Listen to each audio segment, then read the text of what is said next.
말 돌리지 않습니다. 할 말은 합니다. 직진본능 직설하고 용인대학교 최창렬 교수, 대통령 리더십 연구원 최진 원장 두 분 오늘도 나오셨어요. 어서 오십시오. 네, 안녕하세요. 네.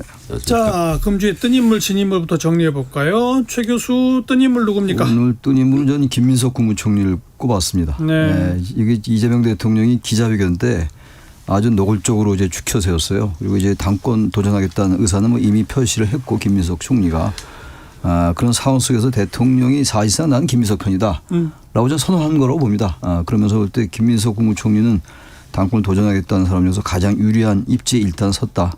지난주 가장 기분이 좋았을 사람이 저는 김민석 총리라고 생각합니다. 네. 네.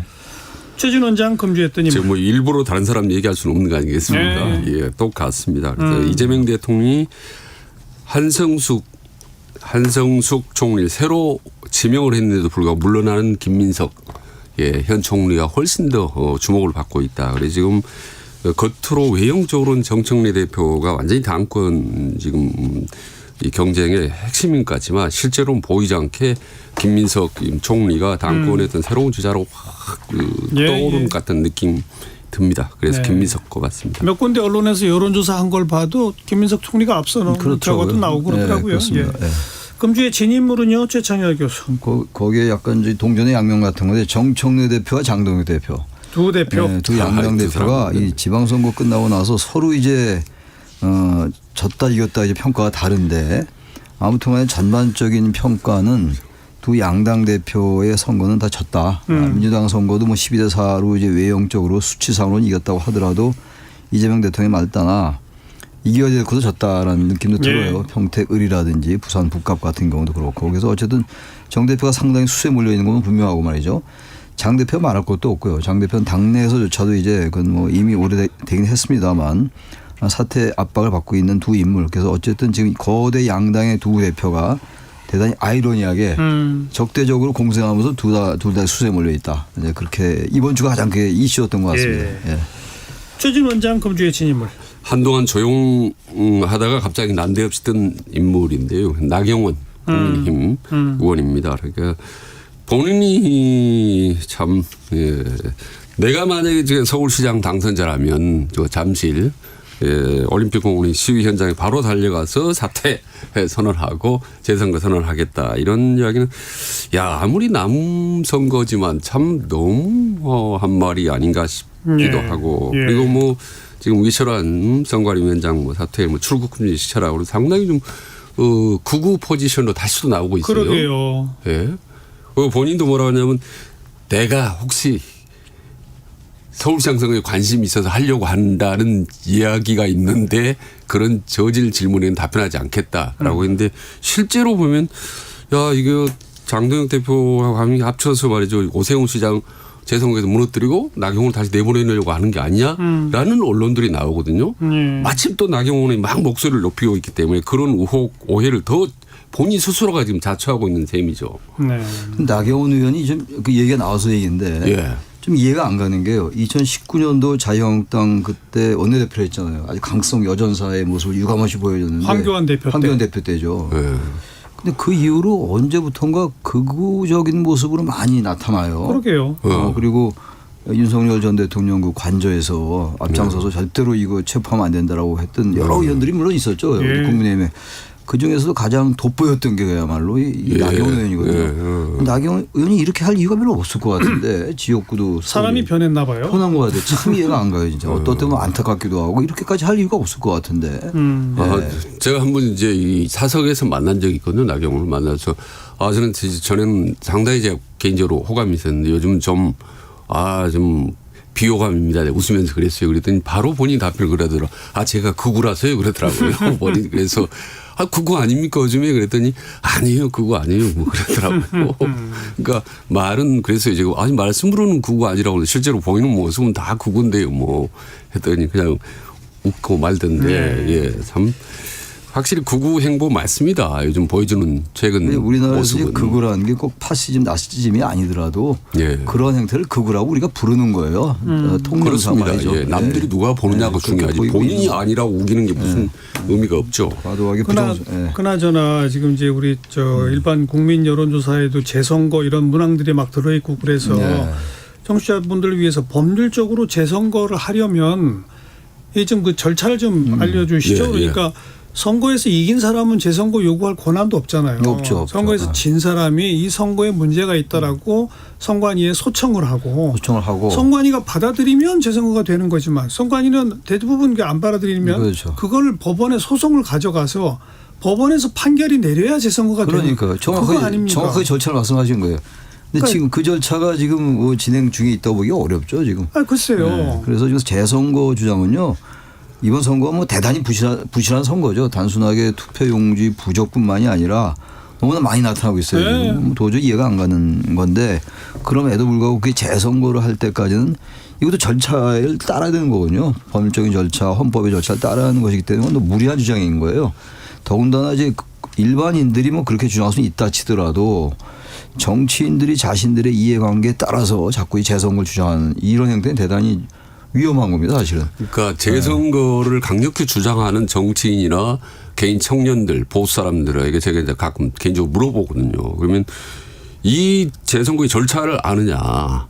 그다음에 얘기해 주면 전혀 모르고 그냥 무조건 재선거 주장하는. 아시다시피 선관위하고 법원에서 일단 선거의 무효 판결을 나야 되는 겁니다. 그런데 무효 판결이 나려면 두 가지 요건을 하나 갖춰야. 하나는 이제 위법성입니다. 근데 위법성은 가능할 수도 있어요.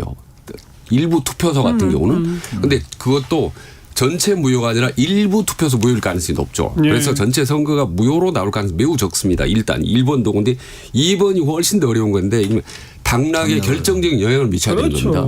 그런데 지금 오세훈 시장 같은 경우 좀 6만 표 차로 지금 정원호 이겼지 않습니까? 그런데 서울 전체 통틀어서 투표용지 부족한 게 한 6천 표 정도 됩니다. 그럼 6천 표가 다 정원을 찍었다 하여도 10분의 1 정도 다 안 되는 거죠. 당락을 못 이런 바꾸죠. 지역이 대부분이에요. 예. 예. 현실적으로 불가능한데 그냥 정치 구호로 막 외치는 거죠. 그리고 그런 상황이 되면은 법원에 가더라도 대법원에 가서 판결을 해야 되는 건데 법원에서 이거를 재선을 그 판결을 내려줄 수가 없어요. 당락의 좌우가 안 되기 때문에 그건 불가능한 얘기입니다, 사실은. 근데 이거 지금 이제 장동혁 대표 등 이제 일각에서 주장하고 있는 건데 이건 완전히 보기에 따라서 자신의 정치적인 이해 때문에 그러는 거예요. 이거 이제 사실 그러면 반대로 막 이런 것도 있어요. 만약 오세훈 후보가 졌다 그럴 리도 전혀 없지. 뭐 알 수 없죠. 재선거도 하면 재선거 요건도 안 되는데 그러면 우선 재선거가 안 되는데 돼요, 뭘 그 가정법을 쓸 필요도 없고. 그러니까 의미가 없어요. 참 이런 빌미를 제공한 게 선관위라서 정말 선관위에 대해서 분노하고 선관위는 철저하게 개혁하고 이제 바꿔야 되고 이럴 건 맞는데 바로 이런 선관위가 빌미가 됐다는 현상 때문에 우리 사회 극히 일각의 암적인 존재로 있던 부정선거론자들이 자기 목소리가 훨씬 더 커지고 상당히 많은 사람들이 그쪽으로 시선이 쏠리고 이 있어요. 현상이 전 더 문제라고 봐요. 네. 부정선거론에 대해서 조금 수긍하는 여론이 좀 생기는 것 같더라고요. 그러게요. 그러니까요. 투표용지가 부족하다라는 게 단순한 게 아니다. 의도를 가지고 했을 거다라는 그런 의심 같은 거. 그러니까 장동혁 대표도 뻔히 이게 부정 재선거가 힘들고 비현실적이라는 거 알고 있다고 봐요. 모를 리가 없죠. 방금 말씀대로 판사 출신. 이게 이제 부정선거론자들 그다음에 윤호개인 세력을 막 이제 선동하기 위한 그런 목적인 건 뭐 너무나 다 아는데 어제 토요일 아니겠습니까? 제가 사실 일부러 또 가봤습니다. 현장에. 잠실? 예, 잠실 투표. 그런데 제가 4, 5일 전에 갔을 때 평일날 갔을 때하고 어제 갔을 때 너무 분위기가 달랐어요. 일단 많이 바뀌었죠. 젊은 층이 훨씬 더 많았는데 제가 상당히 많은 젊은이들한테 물어보고 질문했습니다. 근데 좀 조심스러운 발언이겠지만 정말 강성 우파적이었습니다. 노태우 이후 김대중, 김영삼가 다 모든 대선이 부정선거가 있었다. 네. 윤석열 대통령 때도 있었냐 그래서 부정선거가 있었다는 거예요. 그러면 다시 해야 되겠네. 그랬더니 그건 또 대답을 하지 않고.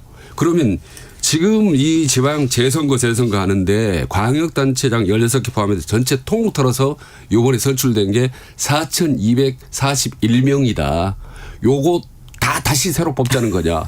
그렇다는 겁니다. 그렇다는 거예요. 예, 그렇다는 겁니다. 그래서 상당히 여러 명한테 물어봤습니다. 그리고 또 한 가지는 제가 좀 안타깝고 먹먹한 거는 제가 누구냐고 물어보더라고 저한테. 그래서 저는 중도를 표방하는 사람이고 조그만 유튜브 한다 했는데 중도가 어딨냐고 하면서 아하. 막 달려드는데요. 예. 상당히 신별 위험을 느낄 정도로 젊은 친구들이 다 정말 저는 분위기가 흉흉했습니다. 험악했어요. 네.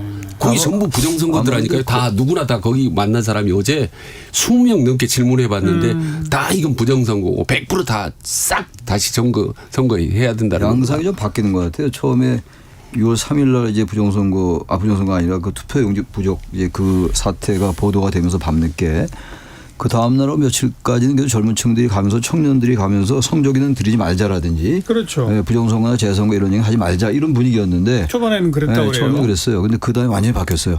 그리고 난 다음에 또 며칠간은 젊은 청년들보다는 또 나이 드신 분들이 많이 그 자리를 이제 메꾸기 시작했고 성조기는 바로 등장했고 그리고 부정선거 등장했어요. 그리고 난 다음에 지금 이제 뭐 연령 세대에 관계없이 거기에 오시는 분들은 거의 이제 부정선거 재선거를 주장하는 그런 양상이에요 지금. 무슨 저 전환길, 황교안, 모스탄 뭐 이런 사람들이 완전히 무대가 돼버린 무대가 됐죠. 거고 완전 무대가 됐죠. 참 이게 심각하게 전 봐야 할 상황이라고 네, 봐요. 그럼요. 아주 제일 우려스러운 현상이에요. 우리가 여태까지 경험하지 못했던 거고 부정선거론이 이러다 자꾸 확산되는 게 아닌가. 그러게요. 그러니까 투표용지 할 때 그 언어 자체가 용어가 주는 그런 부정선거와 연결되는 그런 게 막연하게 이미지가 떠오를 수 있단 말이죠. 그래서 이거는 지금 뭐 국정조사, 특검, 서로 막 설왕설래하고 다툴 게 아니라 아주 빠르게 행동해야 빨리 해야 돼요. 돼요. 빨리 해야 됩니다. 빠르게 행동해서 사람들이 좀 뭔가 이렇게 그 제도권 내에서 돌파구를 찾아야 되지. 예. 시간 끌 문제가 아니라고 봐요. 다른 거 저도 달라 이거는. 어제 하나만 더 말씀드리면 어느 정도 심각했냐면 제가 대화를 이어가니까 몇 명이 서너 명이 저에게 윤 어게인을 외쳐보래요. 30대 초반 20대 후반들이 저한테 커밍해라. 네 신분을 정확히 받으라. 윤 어게인을 외쳐보라는 겁니다. 그리고 유튜브를 갖다 대는 거죠. 저에게. 예. 그 말도 안 되는 얘기 하지 말라고 했는데 저는 장동욱 대표가 두 가지를 노린다고 봅니다. 지금 재선거를 막 주장하면서 지금 뭐 특별법 얘기까지 나오지 않습니까? 소급 입법에서 전부 다 기존의 모든 선거 다 무효화하자. 그러니까 헌법 법률 다 무시하자라는 건데 두 가지. 하나는 뭐 아시다시피 재선거를 강력하게 주장하면서 일단 여권으로부터 뭔가를 하나 얻어낸다. 정치적으로 딜을 하면서 그게 뭔지는 모르겠지만 저는 그 가능성이 저는 대표적으로 한 군데 정도 재선 가자라는 딜을 제안할 수 있다. 아유. 예. 저는 뭐 터무니없다고 생각할지 모르겠지만 근데 그 타켓은 제가 볼 때 서울시입니다. 근데 이게 지금 가능하냐고요, 글쎄. 가능하다고 보십니까? 가능하지 않다고 이건 현실은 불가능한데 지금 장동욱 대표 최측근 중에 한 명이 2호선이지 않습니까? 당무감사위원장이 지금 아시죠? 오세훈 서울시장 선거 무효 소송을 지금 서울 선관에 냈습니다. 네. 그래서 이런 말도 안 되는 생각을 해서 이제 한동훈은 밖에 냈으니까 여유가 있지만 이젠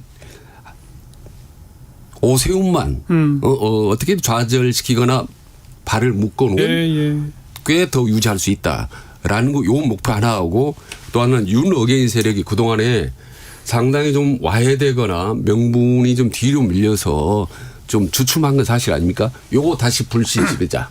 윤 어게인 결속 그다음에 오세훈을 중심으로 한 경쟁자 잘라내기. 이 두 가지 의도가 좀 강하다고 봅니다. 장동욱 대표의 의도는 뭐 우리가 짐작할 수 있는 건데 지금 장동욱 대표 얘기를 진짜 언제까지 해야 될지 모르겠는데 하나 수 없게 됐어요 또. 제1야당의 대표고 선거에 졌음에도 불구하고 또 이겼다고 주장하면서 뭐 재선거론도 들고 나오고 또 마침 또 투표용지 부족 사태라는 게 또 생기고 이런 상황에서 장 대표 얘기를 안 할 수는 없는데 이 사람이 지금 제가 볼 때는 물러나지 않을 것 같아요. 그리고 명분도 있어요. 자기 딴에는 지금 이제 이 문제가 생겼기 때문에 투표용지 사태가 생겼고 또 하나가 전 그것보다 더 심각한 문제가 우리가 냉정하게 봐야 될 게 지금 국민의힘 의원 지역구가 92명쯤 됩니다. 근데 지금 경북 포함 대구 포함해서 영남권 의원들이 거의 60명에 가까이 59명인가 그래요. 64%가 그렇습니다. 그러니까 이 사람들이 더 문제예요. 보기 따라서는. 이 사람들이 볼 때 한동훈 의원이 이제 만약에 복당이 되면 장 대표가 나간다는 얘기는 복당이 될 것이고 장 대표의 사퇴는 한동훈 의원의 복당일 것이고 한동훈 의원의 복당은 자신들이 바로 물과의 대상이 된다고 생각할 수 있어요. 그래서 그분들이 그렇게 되면 이제는 장동혁 대표는 자기의 정치적 입지 때문에 계속 버텨왔는데 이젠 영남권 의원들이 바로 자신들의 입지 때문에 장동혁을 지켜야 하는 이런 역설적인 상황이 발생한 게 아닌가. 그래서 아주 이 상황이 지금 애매하게 되고 있어요. 예. 예. 저는 이제 중요한 포인트를 지적하시다고 보는 건데 지금 장동혁 대표가 뭘 믿고 저렇게 버티고 앞으로 가느냐라는 건데 저는 55명 정점식 원내대표를 지지했던 55표 네. 이게 자기 세력이라고 보는 겁니다. 그렇죠. 지금 전체 국민 의석이 110명인데 자 초대선 대한가별에 너희들이 잔뜩 떠들고 기자회견 해봐라. 25명 아니냐. 정점식 지지했던 사람 55명. 이거는 확실한 내표다라고 당 내에서는 좀 믿는 구석이 있기 때문에 예. 지금까지 밀어붙이는 거고 거기다가 또 시간이 지나니까 공교롭게도 국민의 지지율이 또 좀 상당히 당 지지율이 올라가지 않습니까? 그렇죠. 이게 말도 안 되는 명분을 나름대로 이제 갖게 된 거죠 이게. 네. 더 버티고 더 밀어붙이고 할 명분을 참 갖게 된 건데. 그래서 네. 그 선거 과정에서 지역을 다녀본 분들이 보수 유권자들마저도 장동혁이 때문에 문제야라고들 했다는 거 아닙니까? 네, 그렇죠. 네. 그러니까 국민적 평가는 끝났으나 당내에서는 유지부동인. 뭔가 조치가 있어야 되는데 아무 조치 없이 그냥 시간이 흘러가는. 그렇게 해요. 거의. 지금 국민의힘 모습이 그거 아니에요? 예, 게다가 선거 전보다 더 그 장동혁 대표는 호기를 만난 거예요. 아까 그런 이제 선관위 관련 사태에다가 정점식 의원이 이제 원내대표가 됐겠다. 또 이제 바로 지방선거는 끝났으니까 이제 총선거 아니겠어요? 이제 후년에. 그렇게 된다면은 이 영남권 의원들이 자기 편이 될 것이다. 그게 지금 보여요, 지금. 그러니까 점점 더 이 의외로 장 대표의 입지가 공고화될 수 있다고 저는 생각해요. 현실입니다, 현실. 다음 주 중에 의원총회를 하게 될 것 같긴 한데 어떤 분위기일지 모르겠어요. 저는 의미 없다고 봐요, 그 의원총회. 저는요 이게 좀 우재준 최고위원이 그런 얘기를 했잖아요. 지금 당내 의원들 중에 70-80% 정도가 지금 당용 사퇴해야 된다라고 생각한다라고 했는데 그 말은 맞고도 틀리다고 봅니다. 무슨 말씀이냐면 당 의원들의 소속 의원들이 70 내지 80%는 실제로 장동혁 도저히 안 돼. 저렇게 해갖고 선거 져라고 생각을 하면서도 그렇게 말은 하면서도 실제로 행동은 못해요. 행동은 그렇게 못하는 거죠. 이를테면 기표 안에 들어가서는 정점식을 찍게 되는 거죠. 당급까지 찍게 되고 이 모순적인 상황이 계속되는 거를 장동혁은 간파하고 있기 때문에 뭐 어쩔 건데 한동 그럼 데려올까? 이렇게 된 거죠. 안정 속의 변화라고 하는데 정점식 선택을 의미를 부여를 하던데 안정만 있고 변화는 없는 거 아니냐. 저도 그렇게 봅니다. 이런 시각이 있는 거죠. 게다가 정점식 의원 본인 스스로가 친윤이었어요. 그리고 그 어떤 성향이라고 할까요? 그게 어디로 가겠어요? 그분도 지역구가 통영 고성이니까 경남. 저는 그래서 이건 정점식 하여튼 저 그렇게 봤어요. 이 가늠자가 김도읍이 되느냐 정점식이 되느냐. 그게 하나의 가늠자였는데 정점식이 된 거예요. 원내대표로. 그렇다면 이거는 장 대표. 그런데 최근 들어 지금 정점식 원내대표가 지금 당직 통합 인사를 하고 있지 않습니까? 근데 그 면면과 멘트를 유심히 한번 살펴보세요. 장동혁 체제에 그대로 가자는 겁니다. 흔들지 말고 이렇게 싸우지 말고 내가 좀 통합하는 척하고 갈 테니까 당분간 계속 장동혁 체제 가자. 그래서 여러분 말씀드리자 장정 밀약설을 얘기했지 않습니까? 장동혁과 정점식 사이에 우리 서로 역할을 분담해서 당분간 계속 가자. 그게 현실화되고 있는 거죠 지금. 진짜 정중동인지 아니면 정중정인지 지켜봅시다. 1시 31분이에요. 잠깐 교통정보 전해드릴게요. 박소정 씨. 네, 이 시각 교통정보입니다. 지금 고속도로는 상행선 곳곳으로 정체 흐름 나타납니다. 먼저 중부내륙고속도로 양평방향 문경 세제터널에서 연풍까지 더디게 지나고요. 감곡 일대 7km 어렵습니다. 영동고속도로 인천방향 진부에서 진부 2터널 쪽으로 밀리고 둔내터널에서 납시간 사고가 있었는데요. 처리는 완료됐지만 영향이 남아있어서 평창부터 11km 밀립니다. 이후 광교터널에서 북수원까지 주춤합니다. 서울 양양고속도로 서울 쪽 양양분기점 부근 3km가량 서행하고요. 인제에서 내린천 휴게소 쪽으로 차간격 좁혀 지납니다. 홍천에서 동홍천 구간 이후 설악 부근 각각 5km 정도씩 어렵고요. 서종에서 화도까지는 8km 정체입니다. 논산 천안선 천안 방향으로 남논산 요금소 부근에서 앞서 사고가 났는데요. 갓길에서 처리 작업 이어지고요. 수도권 제1순환선 판교 방향 송내 부근에서도 사고 발생했습니다. 5차로 막고 처리 작업 이어집니다. 지금까지 KBS 교통정보센터였습니다.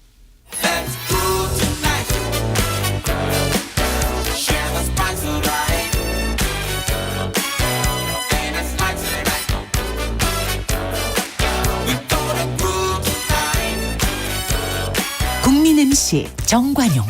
KBS 1라디오 정관용의 시사본부. 들어보면 달라요.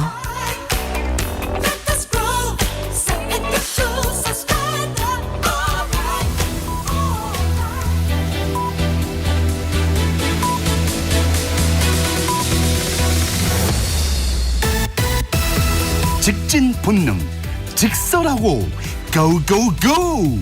뒤돌아보지 않습니다. 정관용의 시사본부.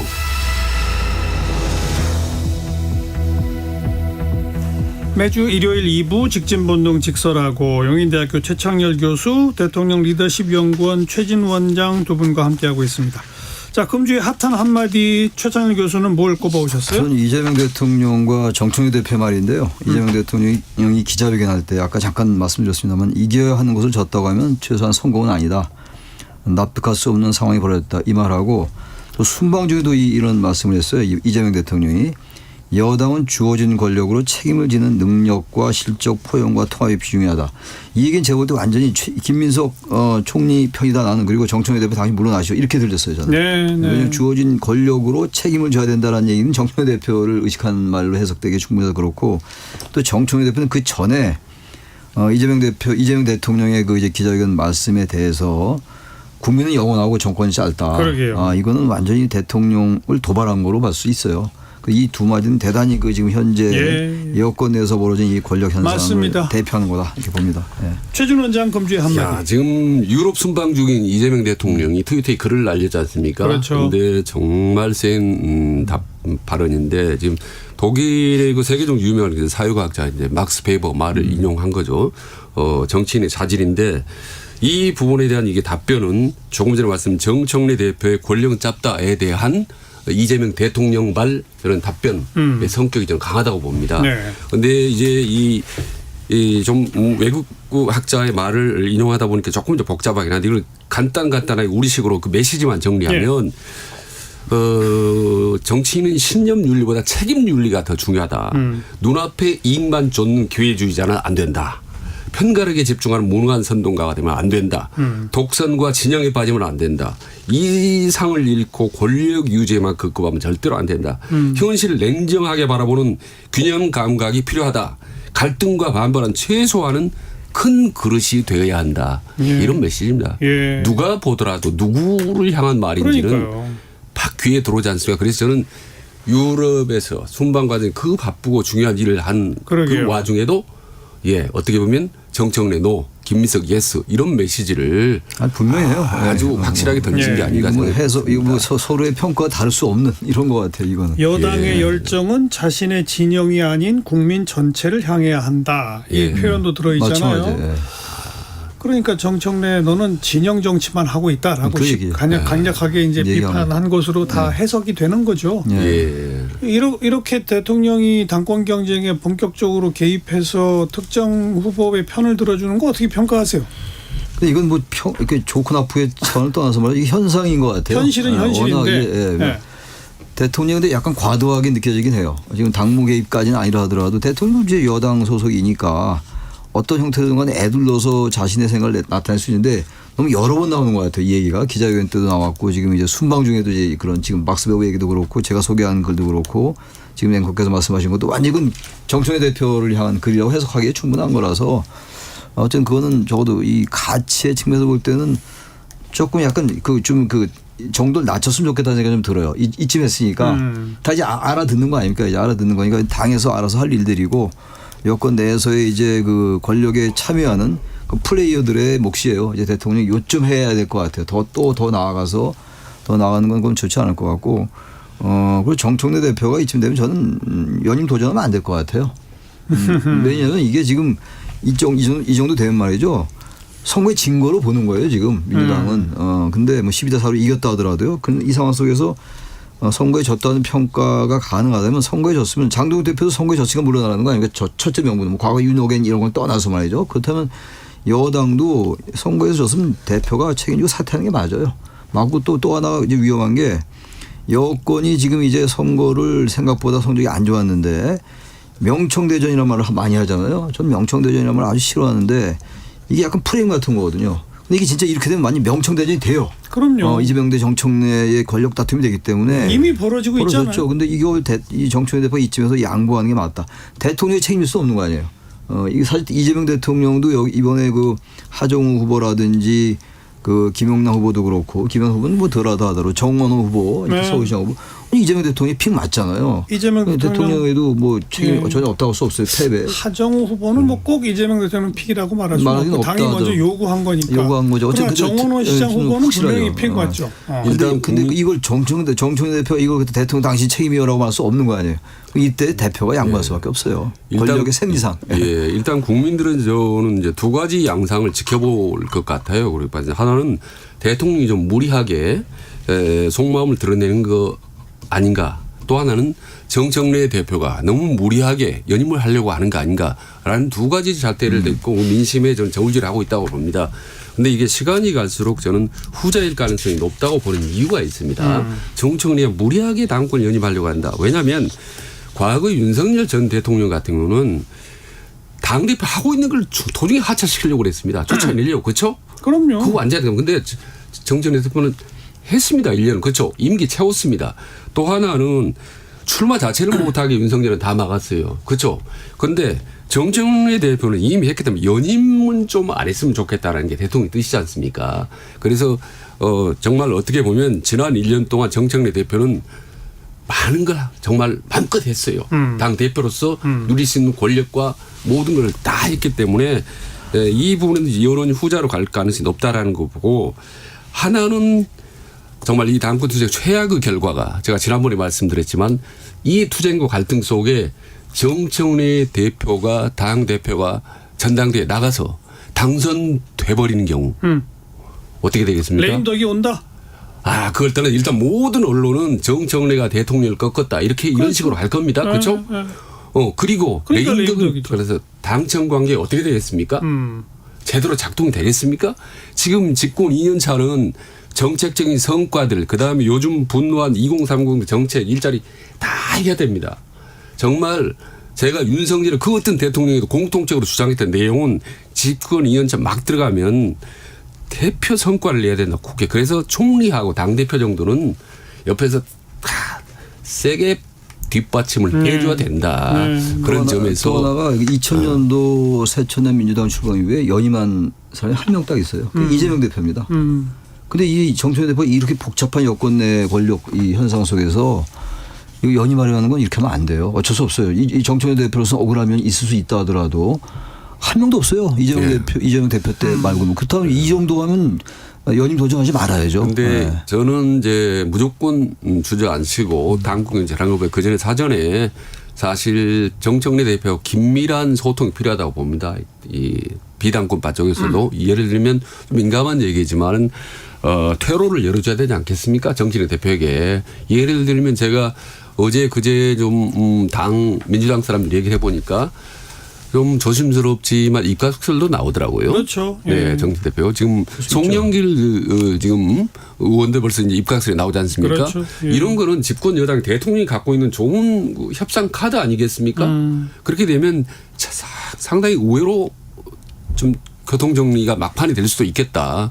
지금 송영길도 사실 걱정을 많이 했지만은 아마 끝까지 가지는 않을 것 같다. 김민석과 그렇죠, 뭐 교통 정리가 좀 될 예. 것 같은 생각이 드는데.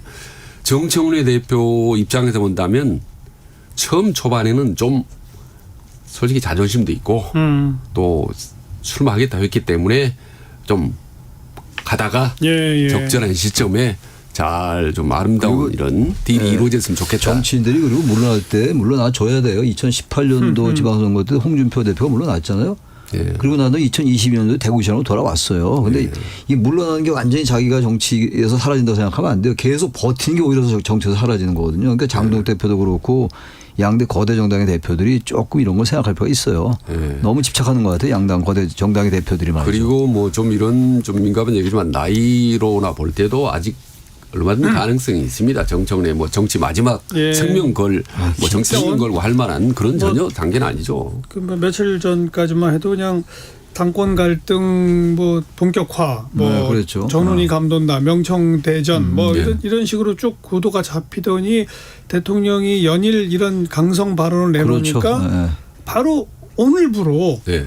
정청래 연임 도전 진짜 할까? 이런 그러니까. 식으로 글쎄. 분위기가 살짝 변한 거는 사실이에요. 사실 왜냐하면 그 대통령의 이 발언이 그냥 약간 해석의 여지가 있는 게 아니었단 말이에요. 그리고 한두 번이 아니고 여러 번 발언을 했기 때문에 여러 문장을 말이죠. 여러 번보다 여러 문장이 나왔기 때문에 이건 확실한 대통령의 뜻이에요. 이건 사실 뭐 단정하긴 그렇겠습니다만 누가 봐도 말이죠. 그렇다면 이런 상황 속에서 과연 정청래 대표가 연임에 도전할까? 도전하지 않을 가능성이 있다고 봐요. 이게 너무 지금 그러니까 이렇게 이거. 분명해졌는데도 도전하면 도전한다. 그거는 진짜 반기를 등거로밖에 등거로 볼 부는 수가 거죠. 없다. 예. 그래서 그래서 어제 안할것 그제 같아요. 그 네. 자기 대권주자 여론조사를 두 군데에서 했더라고요. 갤럽하고 뭐 오마이뉴스하고 두 군데 했는데 어쨌든 그 명단에 일단 정청래 대표가 이제 들어가 있습니다. 무슨 말씀이냐면 본인이 이제 대권에 생각이 있다면 한 호흡을 고르는 게 한 맞아요. 템포를 걸르는 것이 본인을 위해서도 낫습니다. 사실은. 예. 아마 본인도 겉으로 막 뛰지만 내심으로는 많이 좀 여러 가지 생각을 하고 돌아보고 정청래 뭐. 대표가 또 그런 얘기 했잖아요. 정권이 짧다란 말이 이제 굉장히 이제 네. 파문을 일으키니까 대한민국은 이재명 보유국이다 또 이런 말을 했잖아요. 아죠. 네. 이재명을 한 15번씩 연호하고 연호를 그래요. 했잖아요. 근데 예, 그것도 예. 대단히 어색해요. 그러니까 이게 그리고 너무 이제 이게 냉탕 온탕을 이렇게 왔다 갔다 하니까 네. 보기도 좋지도 않고 이쯤 되면 말이죠. 권력 논리가 그렇잖아요. 대통령 권력을 어떻게 하겠어요. 그렇다면 저는 이 대목에서 한 템포 지금 우리 최진 원장 말씀처럼 좀 늦추는 예. 것도 나쁘지 않을 것 같아요. 정 대표 본인을 위해서라도. 아마 정청래 어록이 상당히 많습니다. 이렇게 딱딱 압축해서 얘기를 많이 하는데 네. 이번 권력은 짧다는 정말 최악의 어록으로 기록은 남을 것 같아요. 그건 정말 시기적으로나 표현이나 정말 부적절했어요. 정청래 이게 대표가 그 말을 했으면 안 됐습니다. 조선 절대로. 왕조 같으면 이게 영린 건드렸다고 난리 나는 거죠. 이거는. 그렇죠. 이게 다른 얘기하고 달라서 게다가 대통령 임기 1년밖에 안 1년밖에 안 됐는데 지났는데 이걸 은유적으로 여당의 대표가 정권은 짧다를 누구보다 먼저 거론했다? 아 그러니까요. 이건 왜 그랬을까요? 아니 저는 실수한 거라고 봐요 저는. 원래 실수는 저조하고 불안하면 튀어나옵니다. 근데 그러니까. 정권 짧다란 말은 실수라고 말하기엔 너무나 그 수위가 높잖아요. 예. 실수라고 그 정청래 대표도 노련한 백전오장인데 이 말을 하면 어떻게 될까? 야당 대표에 얼마든지 할 수 있어요. 여당 대통령, 여권 대통령에게. 근데 여당의 대표가 정권이 짧다. 국민이 영원하고 말까지 넣었잖아요. 그러니까 네. 나는 국민 편에 쓰고 당신은 정권 편이다. 이렇게 되는 거라서 네. 이건 뭐 중요한 건 아니겠습니다만 네. 실수라고 보이지는 않아요. 저는. 아무튼 뭐 일단 과거에, 의도하고.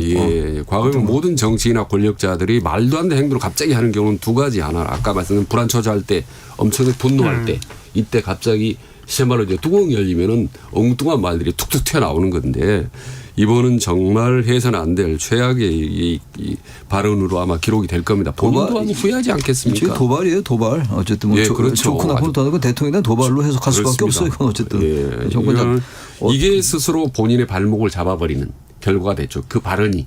예.